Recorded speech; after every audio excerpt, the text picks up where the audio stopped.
السلام علیکم ورحمۃ اللہ وبرکاتہ۔ حضرت سعد بن ابی وقاص رضی اللہ تعالیٰ عنہ روایت کرتے ہیں، وہ کہتے ہیں کہ عمر بن خطاب رضی اللہ تعالیٰ عنہ نے رسول اللہ صلی اللہ علیہ وسلم کی خدمت میں حاضری کی ایک دن اجازت طلب کی۔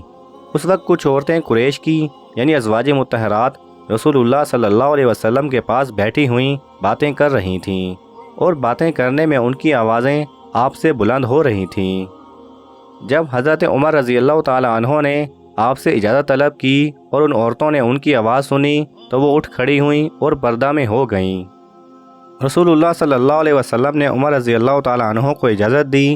چنانچہ وہ اندر آئے اور رسول اللہ صلی اللہ علیہ وسلم کو مسکراتے ہوئے دیکھ کر حضرت عمر رضی اللہ تعالیٰ عنہ نے عرض کیا، یا رسول اللہ، خدا تعالیٰ آپ کے دانتوں کو ہمیشہ ہنسائے، آپ اس وقت کیوں مسکرا رہے ہیں؟ حضور صلی اللہ علیہ وسلم نے فرمایا، ان عورتوں کی حالت پر مجھ کو تعجب ہے، میرے پاس بیٹھی ہوئی شور مچا رہی تھیں، تمہاری آواز سنتے ہی پردے میں چلی گئیں۔ حضرت عمر رضی اللہ تعالیٰ عنہ نے کہا، یا رسول اللہ، آپ اس بات کے زیادہ مستحق تھے کہ وہ آپ سے ڈریں۔ پھر عمر رضی اللہ تعالیٰ عنہ نے ان عورتوں کو مخاطب کر کے کہا، اے جان کی دشمن عورتوں، کیا تم مجھ سے ڈرتی ہو اور رسول اللہ صلی اللہ علیہ وسلم سے نہیں ڈرتی؟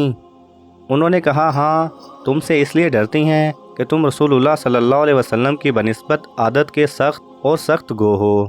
رسول اللہ صلی اللہ علیہ وسلم نے حضرت عمر رضی اللہ تعالیٰ عنہ سے فرمایا، اے خطاب کے بیٹے،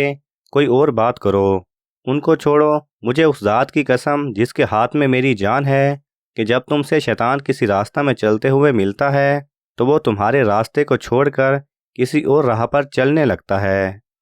صحیح بخاری حدیث نمبر 885۔